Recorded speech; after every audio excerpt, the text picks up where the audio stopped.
harus ada posnya ya, anggaran itu 42 miliar.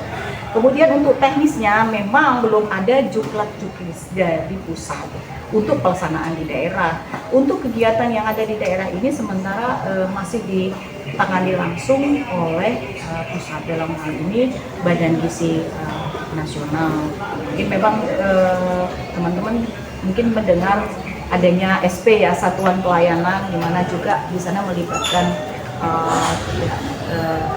TNI Polri ya untuk terlibat di dalam suplai dari bahan pangan. Tapi secara teknis untuk program ini yang berkaitan dengan pusat, memang kami hanya menerima saja ya. Jadi termasuk di DIY di mana saja juga kami mungkin belum terinfokan dengan itu. Tapi Pemda DIY tidak diam saja. Kami juga sudah berkoordinasi karena waktu itu juga beberapa bulan yang lalu Bapak Gubernur memanggil kami untuk menyiapkan ini, sehingga melalui koordinasi Bapak Asisten 2 itu kita rapat memetakan.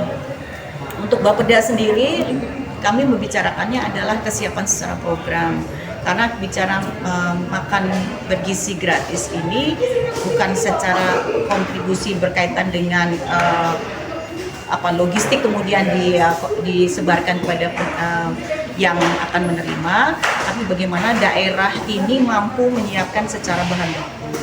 Jadi disinilah kemudian potensi pertanian, perikanan, distribusi dari sisi perdagangan ini juga kami lihat.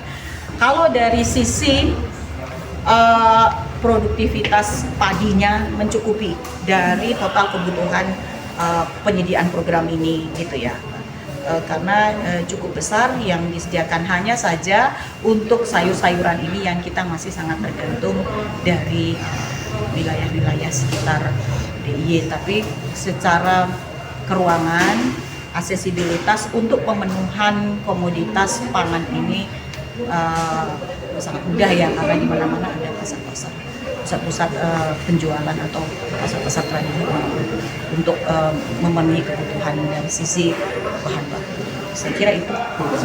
Oh enggak, kami kan belum tahu ya. Ini kan dari sisi begini, kami sudah menyiapkan dari sisi anggaran, karena itu sudah secara tertulis tertuang di dalam penyusunan APBD 2025. Tapi secara teknis ini kami memang belum dalam artian implementasi di lapangan seperti apa. Sasaran kemungkinan juga kami akan mungkin menangani ini karena belum jelas juga dari titik mananya, kemudian dari jumlah yang cover semuanya berapa, yang sisa yang tidak ditangani oleh pusat itu berapa pun juga kami belum dapat informasi yang jelas. Tapi pada prinsipnya dari sisi anggaran ini sudah disediakan oleh Pemda DIY maupun juga kabupaten kota, ya tidak secara keseluruhan ya dari sisi kabupaten kota, karena ini kan di akhir-akhir ini kegiatan waktu itu penyusunan WPPAS, RAPBD kan sudah sempat berjalan lalu.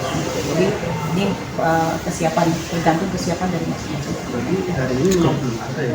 Kalau dari provinsi ya, dari anggaran kita belum ada. Kalau dari pusat hari ini sudah ada atau kami belum dapat info juga gitu untuk itu gitu. Setahu kami masih pilot project sebelum ini di wilayah Kulon Progo saja. Tapi kalau untuk kemudian per 6 Januari ini untuk daerah istimewa Yogyakarta memang diminta infokan secara detail ya, datanya di mana saja. Kalau SPTG-nya ada 3 ya Bu ya, di sini belajar dari kawasan sama satu lagi itu mengampu berapa sekolah ya? Saya tidak tahu, kalau menurut informasi di awal bahwa satuan pelayanan ini dari sisi penanggung jawab ada 40 orang, melayani itu 3.000-an per SD ya. Dari kepala siswa. Iya, penerima. Cukup ya teman-teman ya. pusat mungkin kick off-nya kapan gitu akan Kami masih menunggu juga ya, ini kapan gitu apa. Kami segera ini tadi pagi kami sudah mengkoordinasikan teman-teman juga untuk kemudian segera merapat supaya kami juga tidak berdadapan juga gitu ya. Mungkin saja memang program ini kan baru awalan, jadi belum semua sasaran ini menerima program ini seperti itu. Jadi akan dilihat, mungkin nanti ada evaluasi juga sejauh mana kemudian implementasi dari program ini berjalan. Untuk 42 miliar apakah menggeser anggaran lain gitu? Ya, kami tidak menghilangkan program yang sudah, karena kan nanti juga kami diaudit dari sisi konsistensi perencanaan dari RKPD, PPAS kan seperti itu ya kalau dalam proses perencanaan. Tapi memang uang itu memang tidak sedikit gitu. Tapi alhamdulillah kan juga ada insentif fiskal dan lain-lain yang kemudian ini kita menggunakan anggaran-anggaran yang kemudian ini sudah terfasilitasi oleh teman-teman. Berapa Apanya? berasnya berapa ton? Kalau dari estimasi ya, kebutuhan makan bergizi gratis itu kan 10,6 ribu ton per tahun. Total produksi kami lihatnya dari 2023 itu untuk padi itu 546 ribu ton per tahun. Jadi sangat-sangat cukup. Kalau kualitasnya Bagus lah. Ya, jadi kan kita masih gini ya, untuk yang padi ini kan masih di sekitar Gunung Kidul, Bantul, Untuk bahan pokok lainnya itu selain padi, ya kita yang agak mengkhawatirkan ya sayur tadi yang saya Kenapa, Bu? sampaikan. Ya lihat sendiri lah, mungkin kan kita nggak punya terlalu banyak aneh ya. Kita masih mengambilnya juga untuk kehidupan, untuk konsumsi kita sekarang ini kan juga masih ambil di wilayah Jawa Tengah ya untuk wilayah ini. Tapi ya yang seperti bawang merah dan kemudian lain-lain itu masih bisa ditanam di Sulawesi. Tapi untuk sayur-sayuran yang hijau-hijau enggak. berarti itu faktor cuaca atau gimana, Pak? Yang sayur tadi? Ya, kita lihat dari